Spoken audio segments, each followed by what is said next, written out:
I was house sitting for my grandma one weekend while she went to Florida with some of her church friends. I was sleeping in the guest bedroom next to her room. The guest bedroom always had 2 twin beds inside of it that my brother and I would sleep in when we had sleepovers at her house. I took the bed next to the window. But before getting into bed, I checked all the doors, making sure they were locked. When I did get into bed, it was early and I didn't actually go to sleep for a while. There wasn't much to do at my grandma's house.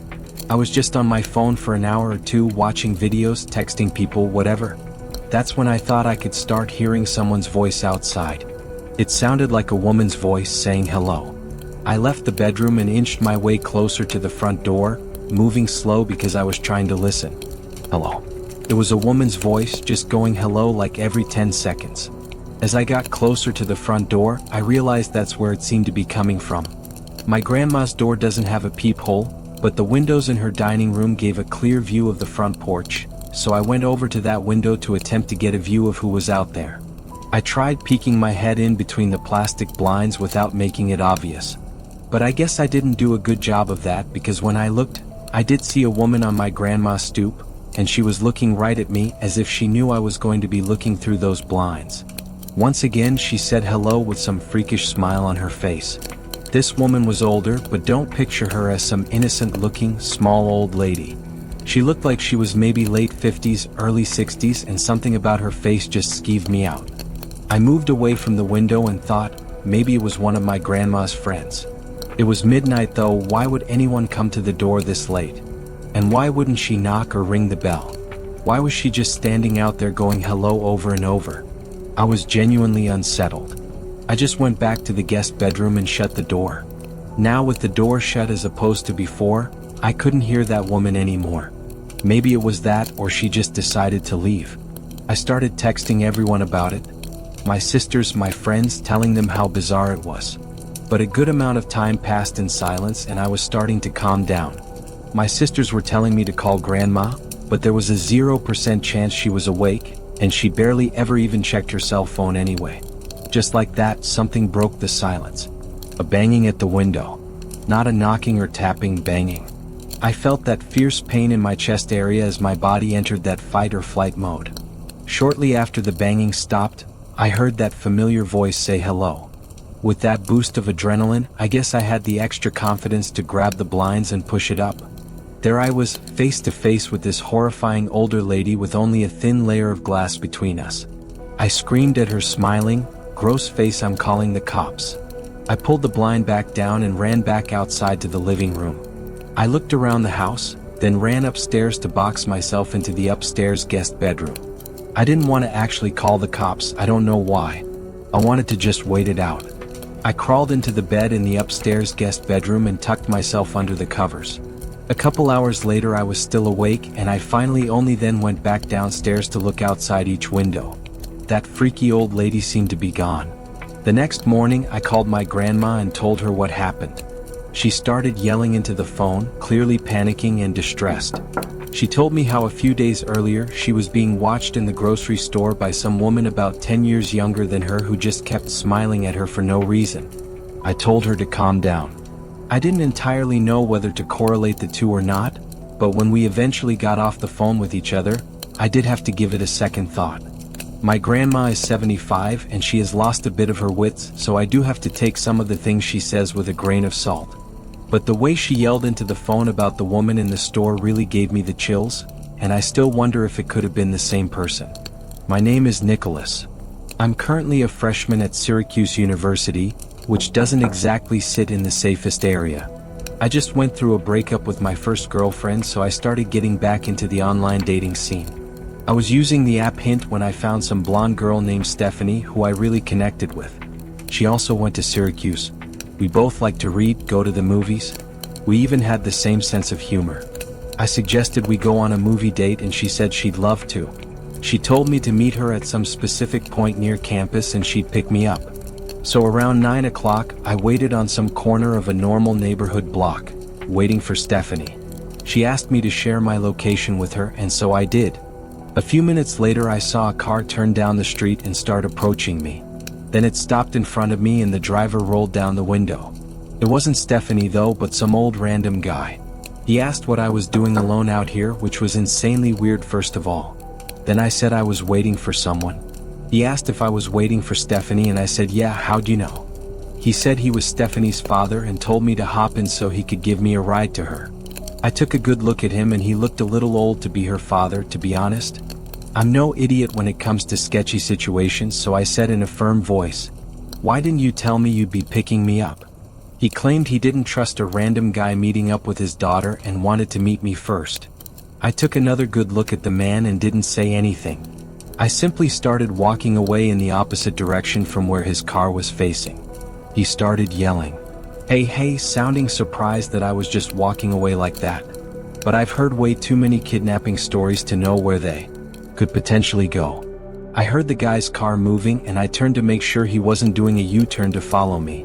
I breathed a sigh of relief when he drove straight and turned left out of sight.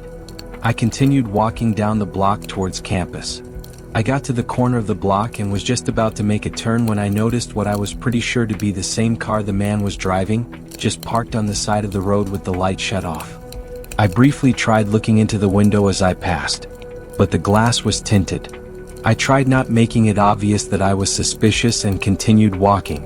I got a text from this so-called Stephanie person saying, "Why didn't you get in the car with my dad?" I ignored the text and continued walking. I kept looking back to see if the car would move. When I got to an intersection in the road, I turned right and then full-on booked it in the direction of campus. Surprisingly, I wasn't followed. I made it back to campus out of breath and started walking to my dorm building.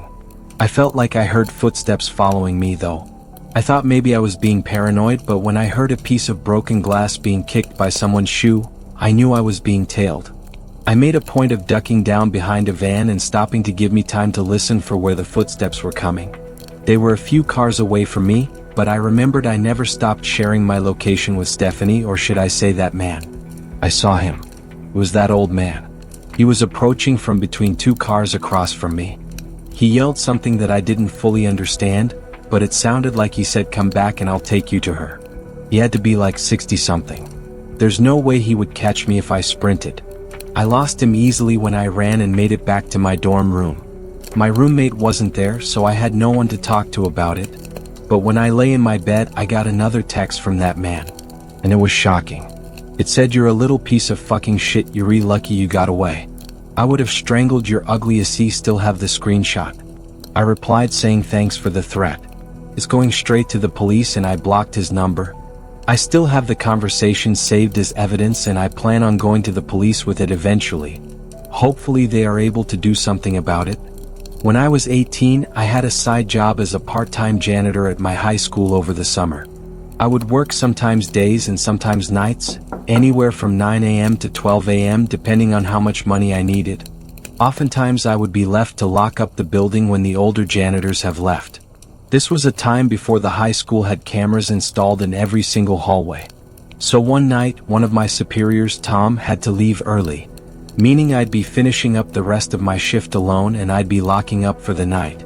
He told me text him if I need anything, as he always did, and then he left. I loved it when I was left alone because usually I just do half an hour of work and then just hang around on my phone or leave early and still get paid for the whole shift. I definitely pushed it with the things I'd get away with at that place. One of the things Tom asked me to do before leaving was bring all the extra seats in the gymnasium from the assembly down to the basement storage room. So I figured I'd do that, then just go home. I grabbed a stack of 6 chairs and started carrying it down to the basement. The lights in the storage room were very dim. They kind of suck. The whole basement of that school wasn't exactly pretty. It felt more like a basement to a warehouse. Anyway, there were what appeared to be a bunch of art mannequins covered by paint cloths. You know, those big things that look like blankets. It seemed all the school's art supplies were stored down here. I dropped a stack of chairs down where the rest of the chairs were stored and went back up to the gym to get more. When I came back down with more chairs, I noticed one of the mannequins was exposed. Now the blanket was removed from on top of it. I know for sure it was covered minutes earlier because it was one of the front ones. I texted Tom saying, "I think someone's down in the basement." He said back, "What do you mean?" And I said one of the art cloths were moved. He took a minute to respond saying no one else should be there. Then I noticed something. The yard cloth tucked in the corner of the storage room, sitting outside of the light that was produced at the center of the room. It was covering something. Surely I started to tiptoe over to it, but when I was a few feet away from it, I realized whatever was under that cloth was moving just ever so slightly. There was undoubtedly someone hiding under there. I ran back upstairs and locked the basement door. I texted Tom saying someone is hiding under a cloth in the basement. He said call the cops, but I insisted he just come back since he only just left like 10 minutes ago. He didn't want to come back though. He told me to be a man and confront whoever was down there. So I went down to the basement again. However, the cloth was now strewn flat on the floor and whoever was hiding under there was gone. But possibly the scariest thing was yet to happen as I stood in the storage room. There were loud metallic thumps coming from above my head. I looked up and saw indents slowly forming in the large air vent above me. Someone was crawling through the main vent, then just stopped literally above me, and then bangs like whoever was in there was trying to break open the floor of the air vent. I didn't know what was happening, but I was officially done with this. I ran up the stairs, locked up the school, and went home. I told Tom the partial truth the next day, that I thought I saw someone in the corner and it was gone when I went back, and I claimed there was nothing else I could say. Thank God it was my last week there, so it wasn't my concern anymore.